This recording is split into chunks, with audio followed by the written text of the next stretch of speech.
Hello everyone, अगर आप रीनीट 2026 असम का कट ऑफ के लिए वीडियो ढूंढ रहे हो तो ये वीडियो आपके लिए है। तो आपने जैसे कमेंट में रिक्वेस्ट किया था कि अजमल सुपरफुटी के टीचर्स के साथ वीडियो बनाओ, तो मैं आज अभी सभी अजमल सुपरफुटी के सीनियर फैकल्टी के साथ हूँ। तो आज उनसे मैं जो आपका डाउट है कट ऑफ रिलेटेड या फिर नीट 2027 में कैसा पेपर आएगा ये रिलेटेड, तो सब डाउट A to Z आपका डाउट क्लियर हो जाएगा। और ये वीडियो अंत तक देखना, ये वीडियो पूरा। तो अभी हमारे साथ है इलियास सर, केमिस्ट्री के HOD अजमल सुपरफुटी के। और सर से अभी हम जानेंगे कि इस बार केमिस्ट्री का पेपर कैसा आया था सर। केमिस्ट्री का पेपर तो टफ था, जो है कि जो कैंसिल हुआ नीट उसके रिस्पेक्ट में भी टफ था। और जो प्रीवियस जो भी ट्रेंड था उसमें इस बार नए नए ट्रेंड जो है कि क्वेश्चन में पैटर्न देखने को मिला। और कुछ चैप्टर भी जो है कि स्पेशल वेटेज जो है देखने को मिला, जैसे बायोमोलिक्यूल है या फिर जो है कि न्यूमेरिकल क्वेश्चन है, ग्राफिकल क्वेश्चन है। और सर इस बार सर फिजिकल केमिस्ट्री ऑर्गेनिक और इनऑर्गेनिक में मतलब जो रेशियो था वो कैसा था, मतलब सेम था या फिर इस बार थोड़ा चेंज किया है? रेशियो जो है कि ऑलमोस्ट जो है कि सिमिलर था, फिजिकल ऑर्गेनिक इनऑर्गेनिक का। 11-12 थोड़ा सा वैरी था आपका परसेंटेज जो है कि 11 से 12 तक जो है कि अब 11-12 में चैप्टर बाय, जैसे कि फिजिकल में जो है कि 12 में 3 चैप्टर है तो 5 क्वेश्चन था। 11th में जो है कि ज्यादा चैप्टर है तो उसमें क्वेश्चन थोड़ा सा रिलेटिवली ज्यादा था। जो बच्चा अभी बॉर्डर लाइन पे है, जिनका मार्क कट ऑफ के आसपास आ रहा है या फिर कट ऑफ से नीचे आ रहा है, और ड्रॉप लेना, मतलब वो ड्रॉप लेना चाहते हैं या फिर क्या करे, सजेशन क्या देना चाहोगे उन स्टूडेंट को सर? अभी तो कट ऑफ के बारे में थोड़ा सा जो है कि उतना श्योर शॉट हम लोग नहीं है कि कट ऑफ क्या, लमसम ही बता सकते हैं। तो अराउंड जो है कि 510 के अराउंड कट ऑफ जनरल का आसाम में रहना चाहिए। तो जिनका भी 500 प्लस है तो वो तो अभी वेट कर सकते हैं। लेकिन जो है कि जिसका 480 है, 470 है या 450 है जनरल में, वो तो तैयारी स्टार्ट कर देना चाहिए, क्योंकि टाइम वेस्ट ऐसे भी डिले हो गया है। टाइम वेस्ट करने से जो है कोई फायदा नहीं है, तो उनको तैयारी स्टार्ट कर देना चाहिए। और सर इस साल का जो रीनीट 2026 का जो पेपर आया है केमिस्ट्री का, वो एक मॉडरेट लेवल का आया है, मॉडरेट टू टफ लेवल का। तो सर आप नीट 2027 जो देने वाले दो बच्चे, उनके लिए आप क्या सजेशन देना चाहेंगे, या फिर वो ट्रेंड के हिसाब से वो लोग कैसा तैयारी करें कि नीट 2027 उनका मतलब सिलेक्शन हो जाए उससे? तो इस बार के पेपर के एनालाइज करके लगता है कि आप थोड़ा सा जो है कि टफ लेवल में गया है, कंसेप्चुअली भी और न्यूमेरिकली भी। तो उसके लिए सजेशन ये है कि PYQ जो JEE का है वहां से जो है कि अगर क्वेश्चन बनाते हैं तो उस टाइप का क्वेश्चन, बहुत सारा मैचिंग क्वेश्चन मिल जाएगा। और कुछ कुछ चैप्टर को इस बार जैसे कि थर्मोडायनेमिक्स है या बायोमोलिक्यूल है, उसमें जो है कि लेवल ऑफ क्वेश्चन जो है कि टफनेस लेवल इंक्रीज हुआ है। तो इन शॉर्ट की प्रीवियस ईयर JEE पर प्रैक्टिस करें और NCERT को फॉलो। JEE का जो प्रीवियस PIQ है या फिर JEE का जो मतलब जो क्वेश्चन आता है JEE का, वो क्वेश्चन प्रैक्टिस करें, क्वेश्चन प्रैक्टिस वहां से नए ट्रेंड में क्वेश्चन मिल जाएगा, थोड़ा सा लेवल का न्यूमेरिकली भी या कंसेप्चुअली भी अच्छा क्वेश्चन मिल जाएगा, जो अभी के ट्रेंड से जो है कि। तो अभी हमारे साथ है बॉटनी के HOD अजमल सुपरफुटी के हमारा सब मतलब प्यारे शादाब सर। तो अभी हम शादाब सर से कुछ क्वेश्चन पूछेंगे जिससे आपका जो कट ऑफ रिलेटेड या फिर नीट 2020 रिलेटेड जो भी डाउट्स है वो आपका क्लियर हो जाएगा। तो सबसे पहले सर, अभी नीट का जो रिसेंटली जो बायो का पेपर आया था उसका में कैसा आया था पेपर, लाइक इजी टफ या उसके हिसाब से? अगर पेपर की बात करें तो किससे कंपैरिजन करना है? अगर 2025 से कंपेयर करें तो डेफिनेटली बहुत इजी पेपर मानेंगे, ठीक है। और अगर 2024 से बोले तो लगभग इक्विवेलेंट, क्योंकि जैसे जैसे बच्चों का मार्क्स पिछले बार हमने डिस्कस किया, जो भी बच्चे ने 300 के आसपास स्कोर किया वो बहुत अच्छे बच्चे थे और वो सिलेक्शन में भी गए। इस बार जैसे जैसे बच्चों का रिजल्ट मतलब कि वो मार्क्स शेयर कर रहे हैं, तो लगभग 330, 340, बहुत सारे बच्चे तो 360 में भी गए, 355 में भरे पड़े हैं बच्चे। तो मेरे में से पिछले साल के कंपेयर में कोई कंट्रोवर्शियल क्वेश्चन भी नहीं है और टू द NCERT है। पिछले बार अगर देखें पेडिग्री का क्वेश्चन थोड़ा परेशान किया, इंट्रोडक्शन वाले क्वेश्चन में सभी लोग बच्चे ट्रैप हो गए थे, एक फिग वाला जो क्वेश्चन था उसमें ट्रैप हुए थे। 3 ऐसे क्वेश्चन थे जो थोड़े हटके थे, आउट ऑफ NCERT था, थोड़ा ट्रिकी था। इस बार ऐसा नहीं, एकदम स्ट्रेट फॉरवर्ड पेपर है और एकदम स्कोरिंग पेपर। और सर जो अभी रिसेंटली आप लोगों को जो सैंपल मिला है स्टूडेंट का, तो उसके हिसाब से कट ऑफ कितना तक जा सकता है, और स्टेट का कट ऑफ कितना जा सकता है असम का, और AIQ का भी कट ऑफ कितना जा सकता है? क्योंकि AIQ का बच्चे बहुत सारे बोल रहे थे कि AIQ का कट ऑफ कितना जाएगा, तो आप थोड़ा बता दीजिए। इस बार कट ऑफ को लेके बड़ा कंट्रोवर्सी है। अगर तुम ऑल इंडिया लेवल पे भी देखोगे यूट्यूब पे या अच्छे जो भी कोचिंग्स है, सबने अपने स्टेटमेंट थोड़ा चेंज किया। अचानक से लग रहा था पेपर 2025 से टफ है तो 2025 की तरह ही जाएगा, मेरा भी ऐसा लग रहा था। कि जैसे जैसे बच्चों का रिस्पॉन्स आना स्टार्ट हुआ तो लग रहा है कि थोड़ा बच्चे एडजस्ट थे, बच्चों के पहले मालूम है पेपर टफ आने वाला है और पूरे साल उन्होंने उसी पैटर्न में तैयारी की। झटका मुझे लग रहा बायो का पेपर मुझे मान के चले था टफ होगा, इजी आ गया। तो मेरे अकॉर्डिंग कोई इशू नहीं है, सभी बच्चे 500 क्रॉस करे आसानी से। तो लगभग 510 के आसपास हो सकता है, नीचे भी जा सकता है, थोड़ा अप भी जा सकते हैं, 505 भी हो सकता है, 503 भी हो सकता है और 517, 15 भी हो सकता है। एग्जैक्ट बताना तो मुश्किल है, लेकिन 510 को एक बेस मान सकते हैं। और AIQ के लिए AIQ को मैं मानता हूँ 550 से 60 के बीच। वहां पे भी देखे अचानक से अभी यूट्यूब पे पैटर्न शिफ्ट हो गया। पहले सारे टीचर जो भी बोले थे 540 के आसपास, अचानक से उनका चेंज हो गया, वो 550 से 60, 70 तक भी जा रहे, क्योंकि जैसे जैसे बच्चों का रिस्पांस आने स्टार्ट किया तो बच्चे के पेपर अच्छे गए, तो जाहिर सी कट ऑफ बढ़ेगा।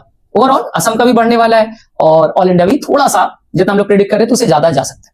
और सर जो जिन बच्चों आपने जैसे बोला कट ऑफ 510 के आसपास रहेगा, लाइक जिन बच्चों का 510 के आसपास मार्क है या फिर जिनका इस बार सिलेक्शन नहीं होगा, तो वो बच्चे अभी क्या करें, प्रिपरेशन स्टार्ट कर दे या फिर क्या करें अभी? अब मेरे को 500 जिसने भी क्रॉस किया है उसे इतना कोई पैनिक होने की जरूरत नहीं।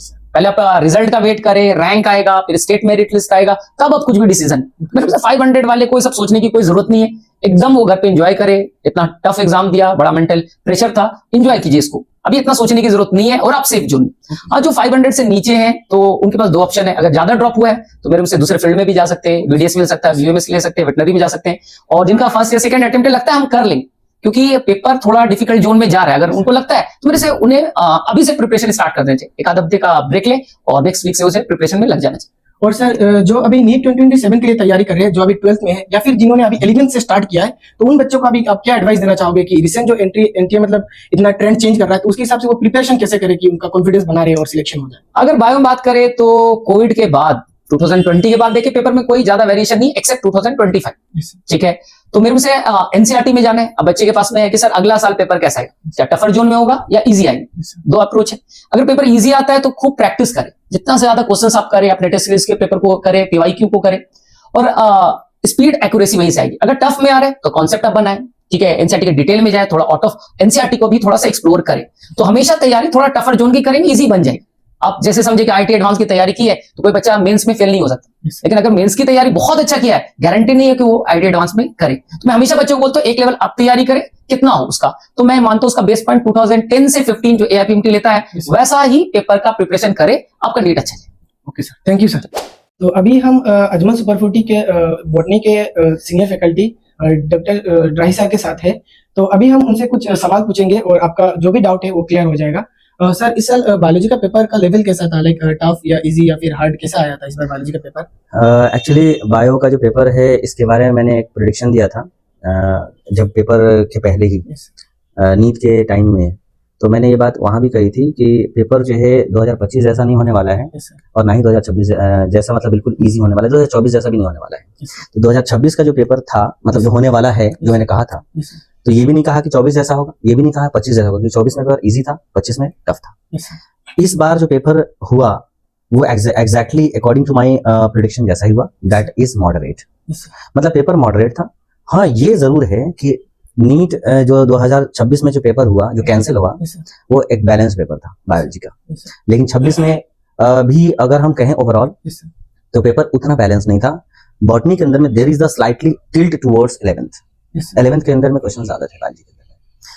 क्वेश्चंस जो है जिसमें साइटोलॉजी सेल चैप्टर है, this is the king of the overall paper, है ना। As far as the expectation की जैसे बच्चे यूजुअली एक्सपेक्ट करते हैं कि जेनेटिक्स से या फिर कुछ अलग से चैप्टर से ज्यादा क्वेश्चंस आएंगे, इस बार थोड़ा सा ऐसा नहीं रहा। सर आपके हिसाब से लाइक इस साल का लाइक आप लोगों को तो सैंपल मिल गया होगा, बहुत सारे स्टूडेंट का आंसर की मैच करके उन्होंने अपना मार्क्स बता दिया होगा, तो लाइक आपका हिसाब से अभी तक का जो आपको मार्क्स मिला है उसके हिसाब से इस बार का कट ऑफ आपके आइडिया से कितना जा सकता है? एग्जैक्टली एक्चुअली अगर मैं इस साल का कट ऑफ में देखूं तो मतलब जब पेपर आया हमारे पास और पेपर को जब मैंने पूरा देखा तो मुझे उसी वक्त अंदाजा हो गया, और जैसे कि हमने बाकी लोगों से भी बात की तो मुझे जैसा फीडबैक मिला, जैसे कि हमारे फिजिक्स के जो टीचर्स थे उन लोगों ने जैसे फीडबैक दिया, केमिस्ट्री की जो टीम थी उन लोगों ने से जो मैंने फीडबैक लिया, तो ये सारे फीडबैक से एक चीज का मुझे आइडिया हो गया कि इस बार जो कट ऑफ है, कट ऑफ के अंदर में जो स्कोर है, स्कोर जो है बायोलॉजी का स्कोर प्रीडोमिनेंट होगा। बायोलॉजी मतलब बेसिकली वो सिलेक्शन के दरवाजे तक पहुंचाएगा, लेकिन अगर किसी को रैंक चाहिए, अगर किसी को बिल्कुल कट ऑफ के अंदर आना है, तो उसके लिए फिजिक्स और केमिस्ट्री का बहुत ही डोमिनेटिंग रोल रहने जा रहा है।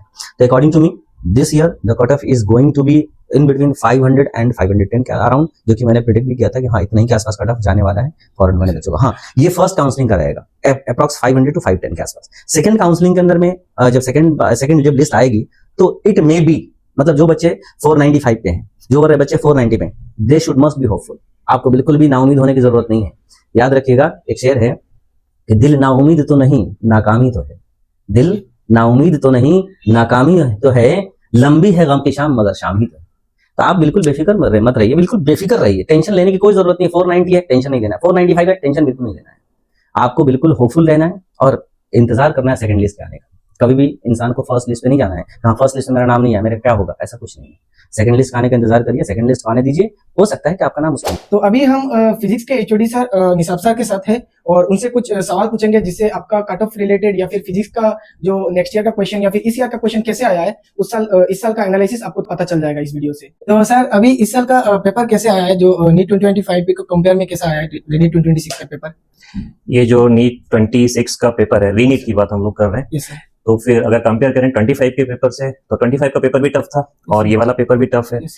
तो यहाँ पे हम ये कह सकते हैं दोनों ही पेपर टफ हैं, लेकिन इसमें एक नई चीज है जो 26 का रीनीट पेपर है, इसमें जो लेंथी क्वेश्चन है, कैलकुलेटिव क्वेश्चन है, थोड़े ज्यादा है, Yes. इस वजह से बच्चों को थोड़ा प्रॉब्लम ज्यादा हुआ है।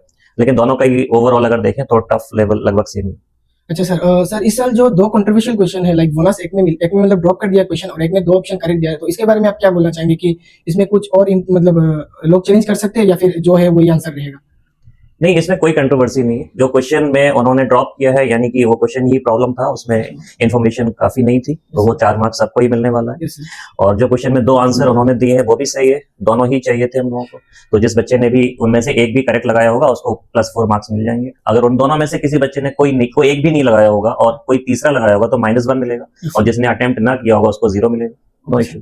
और सर अभी इस साल का आपके हिसाब से आपको जितना मतलब सैंपल मिला है या फिर जितना स्टूडेंट का मार्क्स मिला है उसके हिसाब से आपका प्रेडिक्शन क्या है कि इस साल का कट ऑफ कितना जा सकता है? कट ऑफ का देखो, शुरू में तो ऐसा लग रहा था कि 500 से नीचे रहने वाला है, लेकिन जैसे जैसे धीरे धीरे मार्क्स आ रहे हैं तो लग रहा है कि थोड़ा ऊपर जा सकता है कट ऑफ, तो 510 के आसपास कट ऑफ हो सकता है।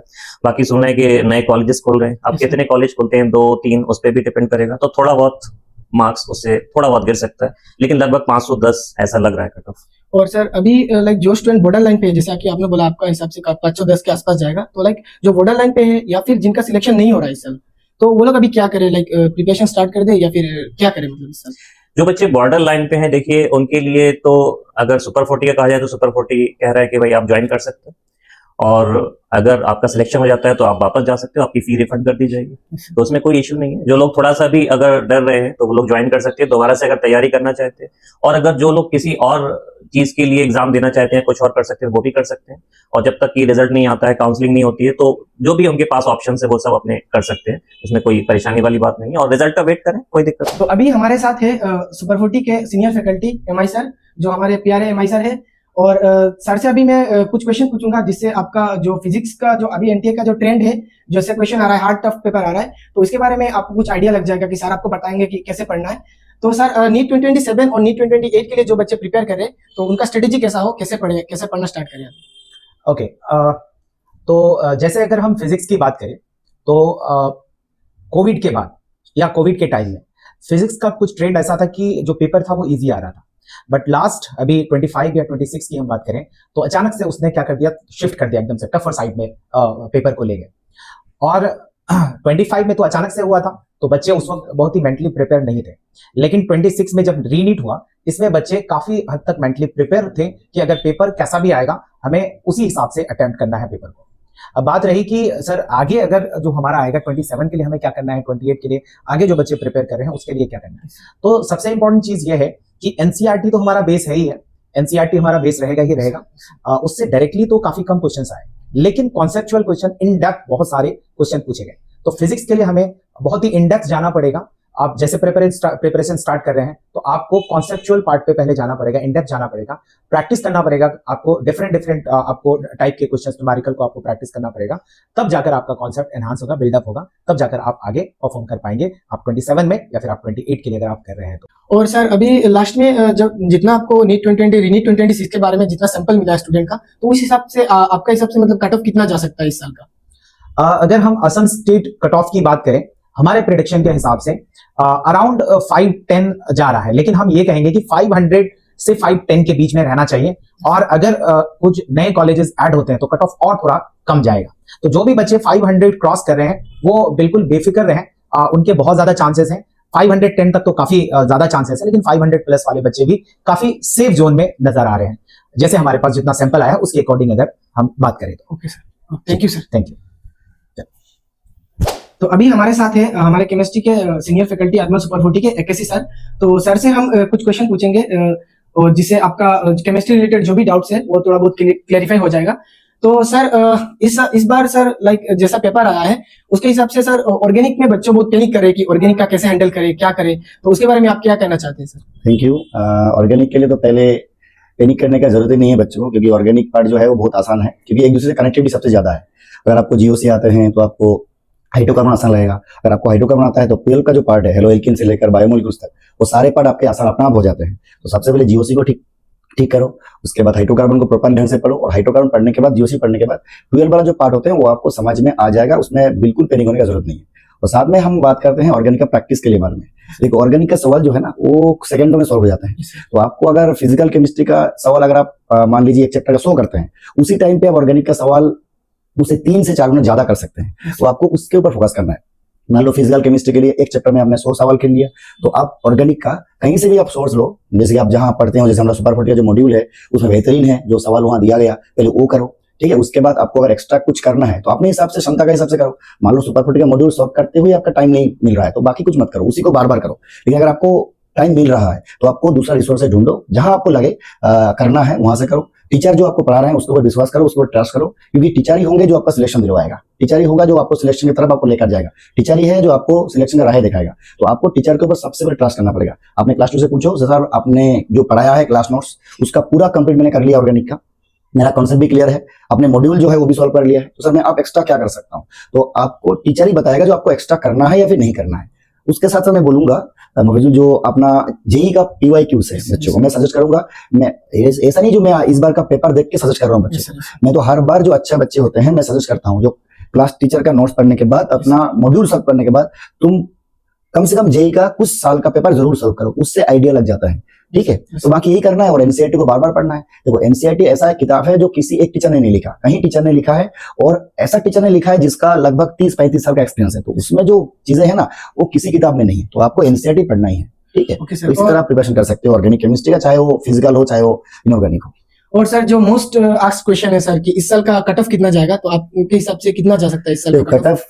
सब जैसे कि हम लोग प्रेडिक्ट करते हैं, हम लोग बोल भी चुके हैं कट ऑफ कितने होंगे। लगभग 500 प्लस जिन बच्चों को आ रहा है वो आराम से रहें, और 500 का अगर नीचे भी आ रहा है तो आपको पैनिक होने का जरूरत नहीं है, बस थोड़ा सा इंतजार करो और अब पढ़ना भी शुरू कर दो। जिसका 500 का नीचे आ रहा है वो पढ़ना भी शुरू कर दो। अगर हो जाए तो बहुत अच्छा, हम लोग अभी दुआ है आप लोगों के साथ जो आपका हो जाए। अगर नहीं हुआ तो आपको एक मौका देना चाहिए आपका, क्योंकि आप 500 तक पहुंच चुके हो तो आपको मौका देना चाहिए अपने आप को। तो आप प्रिपरेशन शुरू रखो, अपनी प्रिपरेशन जारी रखो, और जिसका 500 का ऊपर है वो तैयार रहो काउंसलिंग के लिए, क्योंकि आपका शायद हो रहा है।